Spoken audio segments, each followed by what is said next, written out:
Come closer. The shadows have missed you, and tonight they have a new story to tell. Welcome to Scary Stories After Dark.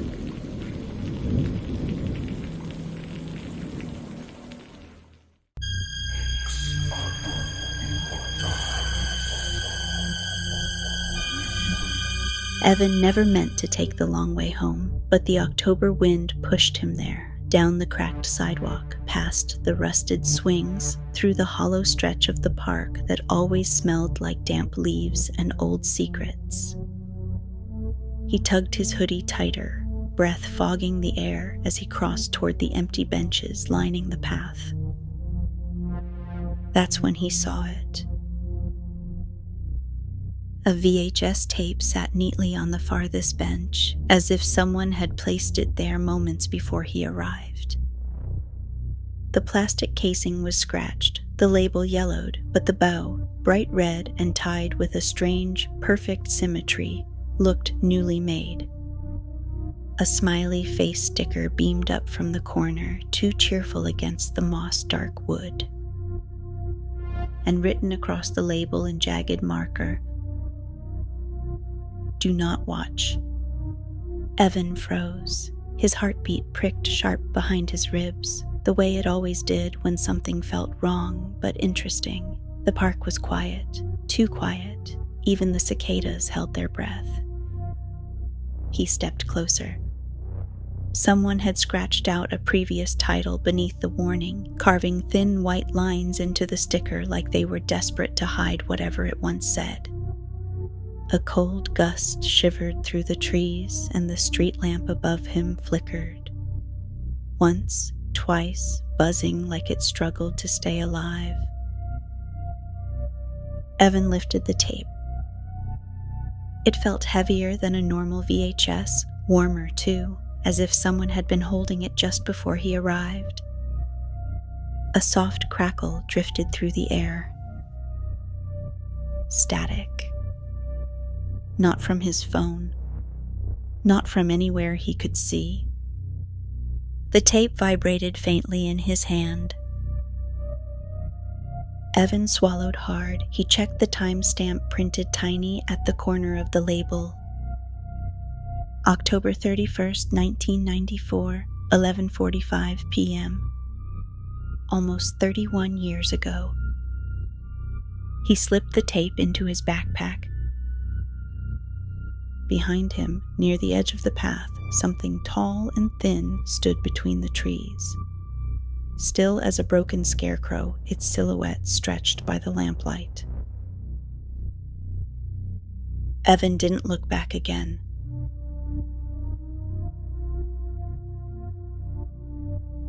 The basement door groaned like it hated being opened. Evan slipped inside, letting it ease shut behind him with a soft thud. The warm library lights vanished, replaced by the colder, humming fluorescence of the lower level.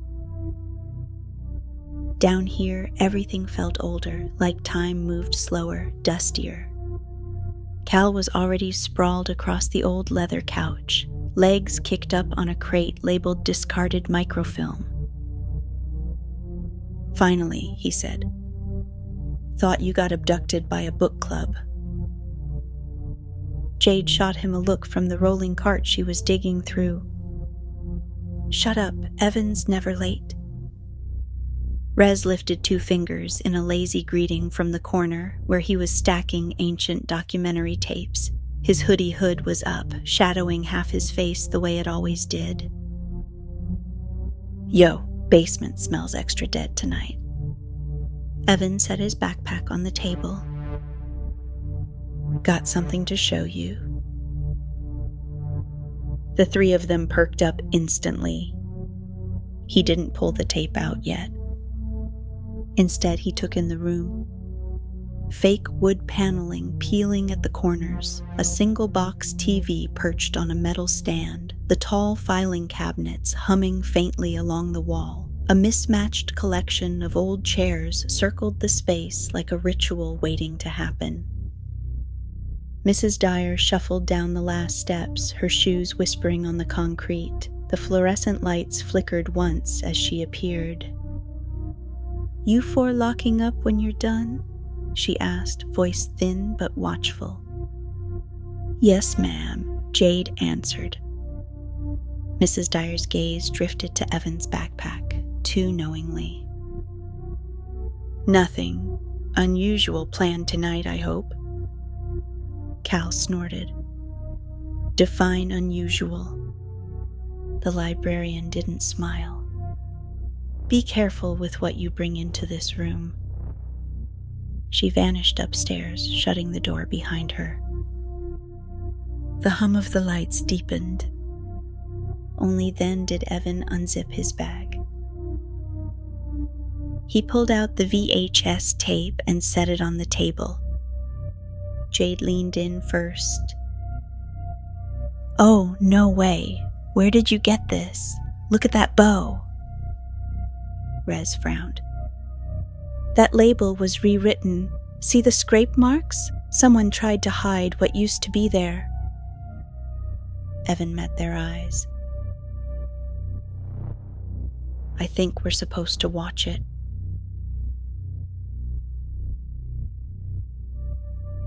Jade wrestled the VCR onto the rolling cart, dust pluming up as she plugged the yellowed cables into the old box TV. The screen blinked awake with a hollow whoof, a faint static haze lining the edges like it was exhaling after a long sleep. Rez shifted nervously in his chair, tugging at his hoodie strings. "Feels like we're about to summon something." Cal grinned. "Relax. It's probably a home movie from '94. Somebody's grandma doing aerobics." But Evan felt the heaviness again, the same strange weight he'd noticed when he first picked up the tape, like something pressed faintly against his palms. "Okay," Jade said, sliding the tape in.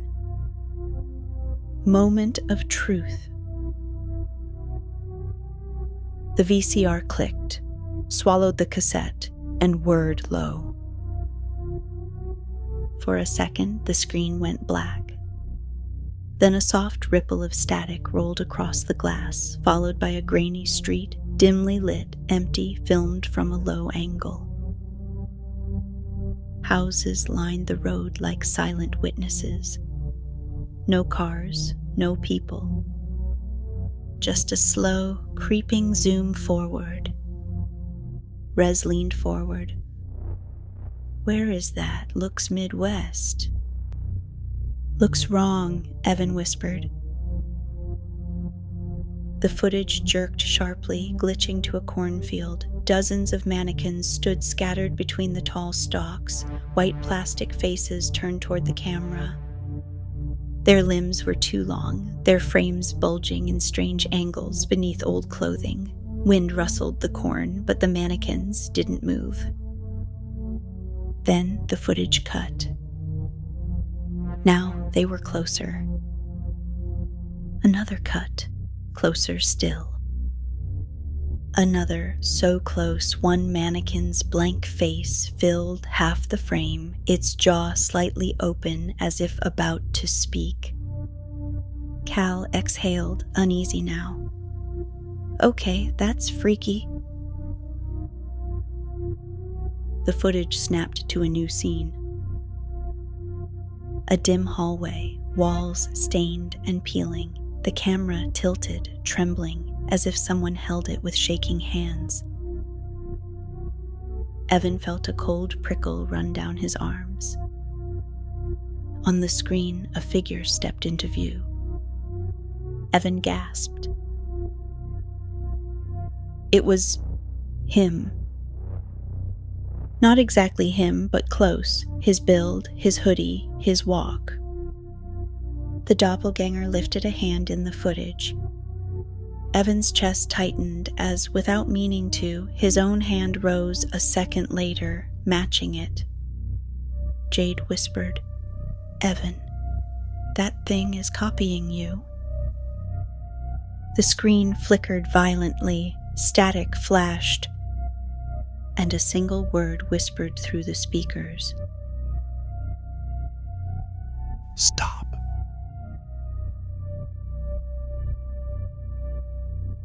Jade yanked her hand off the VCR as if the machine had bitten her. "Did you hear that?" It spoke. Before she finished, the tape resumed on its own. No one touched the remote. No one pressed play. The screen brightened with a new image. A vintage kitchen set, pastel walls, checkerboard floor, a couple standing stiffly beside a pie on the counter. Only their heads were televisions, boxy CRT screens glowing a pale blue. Cal forced a nervous laugh. "Okay, props to whoever filmed this because that's weirdly awesome." The TV-headed woman's screen flickered. Then her face appeared. Not a drawn face, not a taped one. A pixelated, distorted human face, grinning far too wide, teeth blurring into static. Rez whispered, "No, no, no, no." The male TV head jerked toward the camera with a sharp, unnatural snap of his neck. The basement lights buzzed overhead. A soft crackle rose from the VCR, growing louder, hotter, like the machine was straining, overheating. Jade reached for the power button. "Don't touch it," Evan murmured. He didn't know why he said it. Only that something felt listening. The footage glitched. The kitchen vanished. A smear of colors, then a pitch-black screen. A whisper bled through the speakers. Do not watch.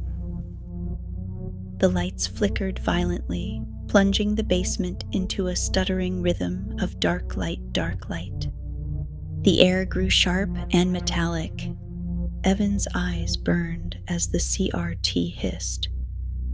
"Turn it off," Rez said, voice shaking. "Turn it off." But Jade was frozen, staring. "It won't. It's not letting me." A trickle of thick red liquid slid down the side of the TV. At first, Evan thought it was the reflection of the exit sign. Then the smell hit him, warm, coppery. Blood. It seeped from the vents at the top of the CRT, dripping down the glass in lazy, impossible streaks. Cal stumbled backward. "No, nope, we're done. We're done." The VCR whirred again, louder than before, vibrating across the cart. Static surged. And the whisper returned, clearer, closer, almost inside Evan's ear. Stop watching. The tape did not stop.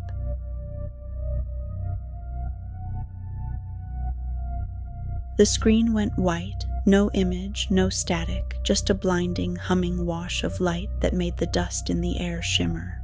Evan shielded his eyes. The others backed away, but the brightness didn't behave like normal light. It felt thick, almost physical, pressing against their skin in soft pulses. Then the white dimmed, sharpening into a new scene. Jade choked on a breath. "Evan, that's..." The camera was inside their basement. Their exact basement. Same peeling paneling, same mismatched chairs, same crooked lamp in the corner. But the angle was wrong. It showed the room from a higher point, like someone or something watched from just below the ceiling. Cal stepped toward the screen. "Is this a prank? Tell me this is a prank." Rez shook his head hard. "There's no camera up there. I checked the whole room earlier." The footage flickered. Now the mannequins filled the frame again, hundreds of them, packed shoulder to shoulder in the cornfield. Their heads were all tilted upward, staring at the sky. The wind blew, bending the corn, but the bodies didn't sway. Then the screen cut to black. Another cut. A noseless, pale creature hovered in a doorway, breathing shallowly, ribs expanding unnaturally beneath its skin. It turned as if hearing something outside the frame. Another cut.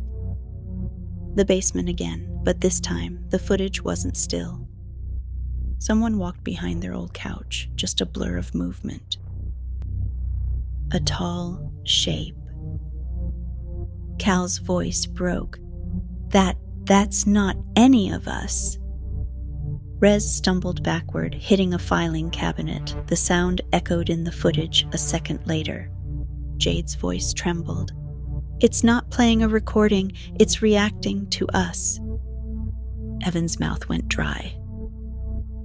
The mannequins returned to the screen, but now one, just one, lifted its arm and pointed directly at the viewer. At him. He felt a cold pressure beneath his ribs, like invisible fingers hooking inside. The footage cut again.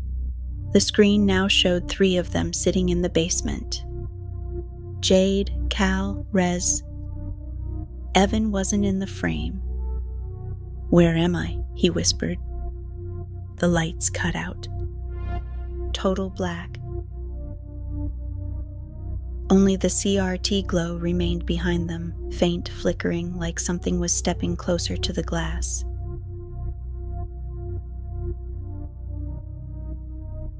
Evan couldn't hear his own breathing over the static. It filled the room in waves, low at first, then rising until it vibrated in his teeth, in his bones. The darkness felt heavier now, thick enough that he could almost reach out and grab it. Somewhere to his left, Rez whispered, "Guys, please tell me someone turned off the lights." No one answered. The CRT was the only thing alive, pulsing faint gray onto the walls.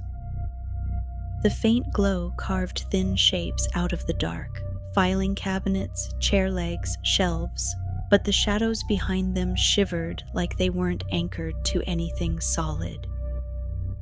"Stay together," Jade breathed.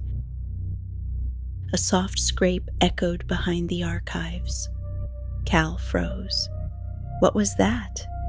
Another scrape. Closer. Dragging. Something long shifting across the concrete. Evan turned toward the CRT, heart pounding so hard it drowned the static. If anything was going to show them what was coming, it would be the tape. The screen flickered. A shape emerged in the glow. At first, it looked like a smear of pink light. Then the form sharpened into a twisted, skinless figure. Raw muscle, elongated limbs, its mouth spread wide in a silent, wavering scream. Its head jerked in shaky, glitching movements, as if the tape couldn't fully contain it. Jade grabbed Evan's arm. "It's looking at us. Oh my God, it's looking at us." The creature tilted its head. Not on the screen. In the room, Evan felt breath on the back of his neck, wet, hot, rhythmic. He didn't turn around. He couldn't. The CRT sputtered, cutting to a new shot. Their basement door at the top of the stairs. Someone or something stood behind the frosted glass panel. A tall silhouette. Still. Watching. Rez whimpered. It followed us. The VCR clicked. A sharp, clean, mechanical sound. Then a voice whispered from inside the machine itself, no static, no distortion. "You shouldn't be here." The darkness shifted as something stepped out from behind the archives.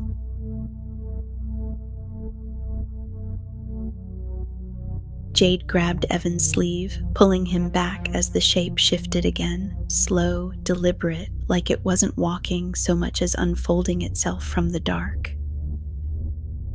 The sound of its limbs brushing the concrete made Evan's stomach knot. Cal's voice trembled. Don't move.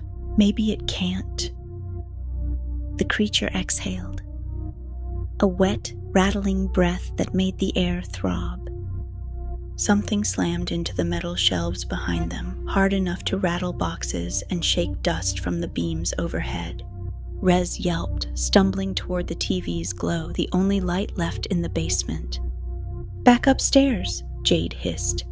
"Move." But the stairs behind them remained swallowed in shadow, the door at the top no longer visible. The shape blocking it on the CRT screen hadn't moved, but Evan knew somehow that if they ran toward it, they wouldn't reach the door at all. The creature scraped closer. A long limb extended past the filing cabinets, skinless and glistening, stretching toward the center of the room. Then, click. The VCR jolted violently, as if something inside kicked against the mechanism. The tape ejected with a sharp mechanical spit, skidding across the floor and bumping against Evan's shoe. The screen snapped to black, then gray, then a steady block of static, pulsing. Words crawled across the haze, shaky and handwritten, like someone traced them with a trembling finger on the other side of the glass. Tape 2. You have been seen. The basement lights surged back on, too bright, too sudden. The creature was gone. No scrape marks, no shadow, no trace. Just the hum of the fluorescence and the ringing in Evan's ears. Cal backed against the wall, panting. What was that? What the hell was that?" Rez leaned over, hands shaking, and picked up the tape. "This thing wasn't by your foot," he whispered. "I saw it. It didn't fall here." Evan swallowed hard, then froze. His backpack, zipped, untouched, looked slightly puffed, like something had been stuffed inside. He reached out with numb fingers and unzipped it. Inside, resting neatly on top of his notebooks, was the VHS tape. The bow now untied, and the smiley sticker peeled into a frown. Evan looked up sharply. Someone whispered his name from behind the rows of shelves. Not the tape, not the machine. Someone. He spun around. And the chapter ends